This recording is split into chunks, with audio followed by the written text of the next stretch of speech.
My name is Mike Lyles, owner of Initial RHD Auto Importers. Born and raised in New Albany. Went to the Marine Corps from 2001 to 2006. Came back here and started working, regular 9-to-5 job, factory work, metal fab work.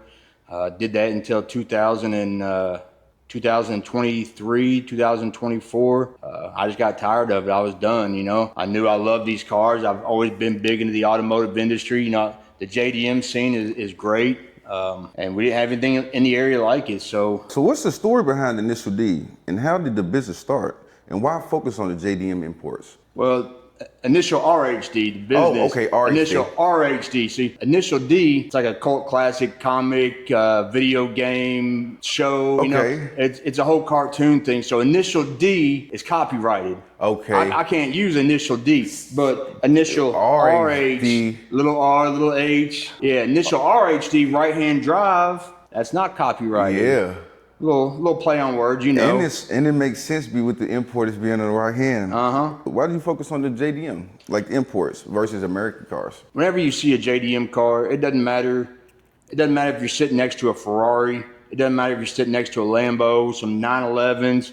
It don't matter what's next to it. You pull a JDM classic, GTR up in a car meet. Everybody's GTR. On it. Everybody's on it. So it really doesn't matter, what you got around you. Everybody loves JDM cars, and nobody has been doing this stuff around here. Nobody's been dealing with the JDM culture and the JDM scene. I've always loved it and wanted to bring it over here, but there was no way to get one. So we hopped on a flight and decided we're gonna go buy a bunch, bring them back here and start doing it. We have no business doing any of this, I'll be honest with you. We don't work at car dealerships. We've never been a salesperson. We've never been in the car selling industry. We haven't done any of this stuff. We knew what we wanted. We wanted to sell these cars. We wanted to enjoy these cars, and we wanted to give these cars to the people, to the community, give them an opportunity to drive and buy the car that they've been dreaming about. They've been, building in Gran Turismo. They've been building in Forza. They've been watching on all these movies and never seen them. So we just want to give them the opportunity to be able to own something like this, or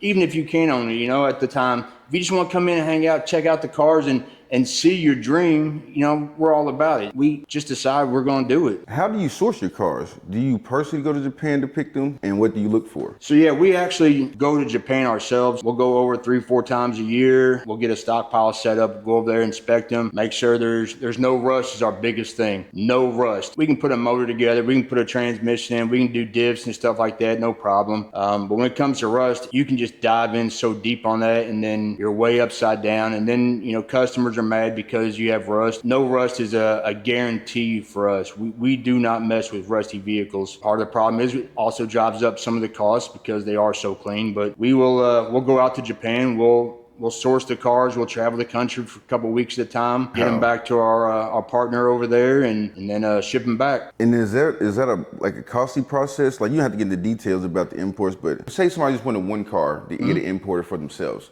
What would that usually run? It just depends on the price of the vehicle, how you want to transport it, how you want to get it from the port to here, if you want us to do the titling paperwork. I tell everybody, for a $30,000, $40,000 car, average between $7,000 and $10,000 on top of the price. People see, well, I can buy this car for $20,000. I can buy this car for $30,000. You got transportation fees in Japan, so to get it from wherever the car is to the port. That's mileage, mileage, yep. And then you got to pay for the export certificates. You have to have somebody do all the brokerage work over there in Japan. Somebody yep. And then it's got to go on the long ride from Japan across the ocean to here. And depending on what port it comes into, depends on which broker we can use. And then you have to have, all your export EPA certificates. You have to have your DOT certificates. So you have to have another broker on this side to work all that stuff out. And then once all that's worked out, you have to have somebody physically get it out of the port, which they have to have a WIC card to be able to get in there and remove it. So now you've got it out of the port. That's another charge. Then you have transportation from whatever port to you get it delivered to wherever it's going. So it's coming up here to Indiana. So now you have to have a trucker or a semi-truck company bring them up here. Okay, so now you've got the car. The car's here. You're looking at, oh yeah, awesome. But all you've got is a single certificate of export to get this thing licensed and titled. And that's a whole nother process. We bought all the cars, our initial purchase. When we bought all of our very first cars, bringing them back, we didn't know how to do any of it. After a lot of work and a lot of time, working with the DMV, working with, you know, other importers and exporters. We finally got a rhythm down and we're able to get everything titled and registered. So what I'm hearing is, if someone wants to import, they should just go through you. And that's the thing is, you know, we're not just selling the car, we're also selling the ability to physically inspect the car, see what it is, feel it out, get inside of it. You know, before you spend $50,000 on a GTR, how do you know if you even like getting in one? How do you know if you like the way it sounds, you know? You know, we're selling the ability to be able to see the cars before you buy them, come out, check them out.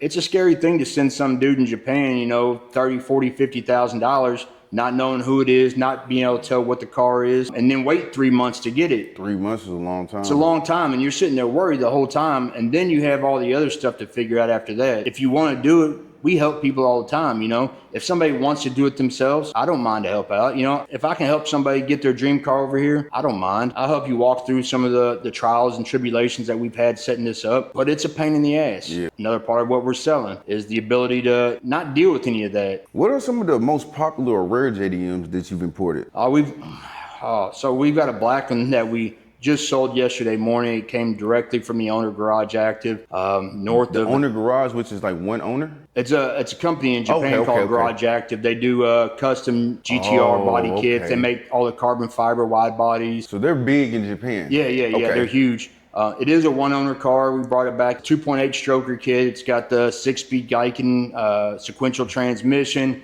It's a full build. It's absolutely insane. Then we brought some R34 GTR V-Spec cars in. And I got my personal Ferrari 360 Liberty Walk coming in. Oh, that's gorgeous. Built by Liberty Walk. It was owned by my partner. Yeah. And that's what we're going to be running around in here soon. Yeah, that's going to be, I got to come back and do a little update on that one. Yeah. It's hot. The GTRs, are those are the ones for Tokyo Drift, right? Maybe not that year, but that's that super fast car, okay. Yeah, so Fast and Furious, well... Maybe not Tokyo Drift, Fast and Furious. The original Fast and Furious. He had the Skyline. The first one he had the Supra. The second one he had the R34 Skyline in the gray with the blue stripes on it. That was one of my favorites. Yeah, that's what we just sold. We just sold one of those. And then we actually have a local guy here named Corey Stovall that has a black R32 GTR. It was in, I think, Fast 7. So what's usually the price range for some of your imports that you get? Man, it varies. So, you know, we try to do a little bit of everything for everybody, you know. So if you got some guy that wants to come in, just buy something nice and dependable, something still different and fun. We got something like the Starlet V out there, you know, little turbo 4-cylinder, front wheel drive car, manual. You know, you're 10, 11,000 for something like that. Oh, that's not bad at all. And then we got like a mid-grade R32 GTR here, you know. It's a nice driver, decent build, you know, it's in the 52,000 range. Okay. And then we got, you know, GTRs like this over here. It's got the full Tomei Advanced Spec 3 engine in it. It's got full suspension. It's got transmission work. It's got everything done to it. It's pretty much ready to go. And then, you know, something like this goes for 70. Ooh, something like this for 70? Yeah, but then we bring in, you know, the big R34 GTRs, the V-Specs, and stuff like that. You know, you're in the 200,000 range. Oh, wow. And this is what you're paying for right here? Yeah, that motor alone's 40,000. Okay, it looks like it. And you and your son, y'all can go into like any like crevice and cracks and get anything mechanical, electrical that needs to be fixed, y'all can fix. Yeah, 100%. We'll source all that stuff directly from our vendors in Japan.